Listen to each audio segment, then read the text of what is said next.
Naisipan kong i-boneless itong bangus na nabili ko sa Waho. So, ang kailangan natin ngayon, ayan, at ready na nga, na-defrost na ang ating bangus. Hihiwain ko yung bangus mula sa buntot hanggang sa may ulo, sa likod, para hiwang pangdaing.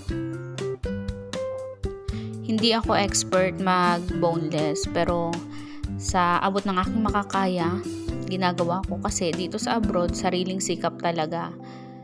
Walang nagbo-boneless ng bangus unless bumili ka ng mga frozen na boneless na talaga. Meron namang mga nabibili lalo na sa Philippine product, kaso usually mga nakatimplado na ito na pangdaing.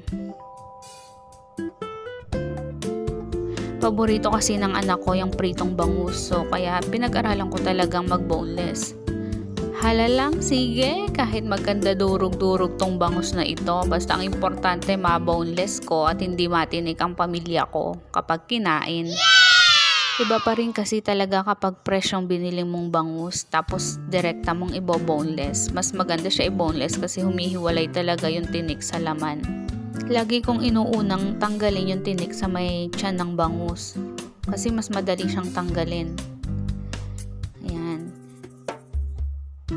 Konting tiyaga lang. Tapos kapain mo kung may tinik pa.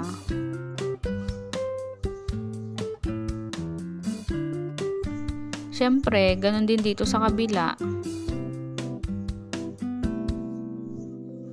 Abay, marami-rami ring bangus ang pinagpraktisan ko. Kawawang mga bangus.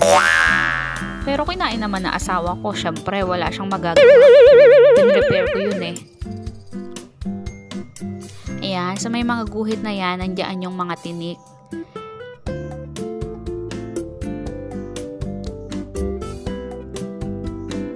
Tinanggal ko to sa gilid kasi may tinik pa rin yan. Ayan, may tinik yung part na yan.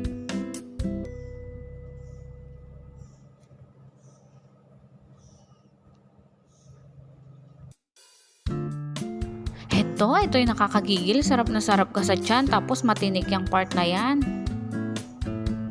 Yan. Pero may mga soft bone pa dyan. Kalahati lang dyan. Kasi, hanggang dyan lang yung tinik na makukuha natin.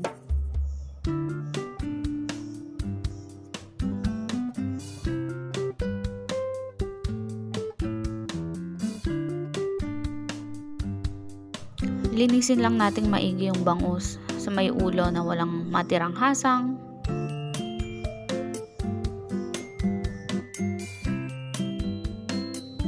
Tapos hihiwaan ko dito sa may buntot para madaling matanggal yung mga tinik, lalo na dito sa part ng buntot ng bangus na ito. Napakaraming tinik. Napakalaking tulong ng forceps ko na ito, galing pang Pilipinas.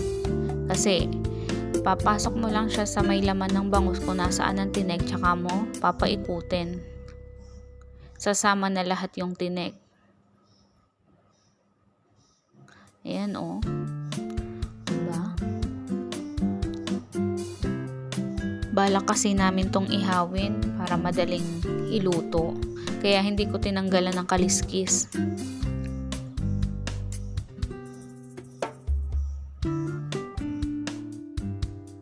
Lagi kong hinuhuli itong part na to. Yan, yung pinakalikod. Kung saan napakaraming tinik talaga naman.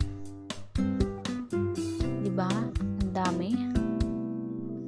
Kung hindi ko kasi ito ibo-boneless, mas maraming matatapong laman. Sayang naman. At isa pa, magkakatamarang kumain. Lalo na yung parteng buntot. Tapos, ganun din dito sa kabilang side. Tanggalan ng maraming tinik. Nahilo na ang bangus.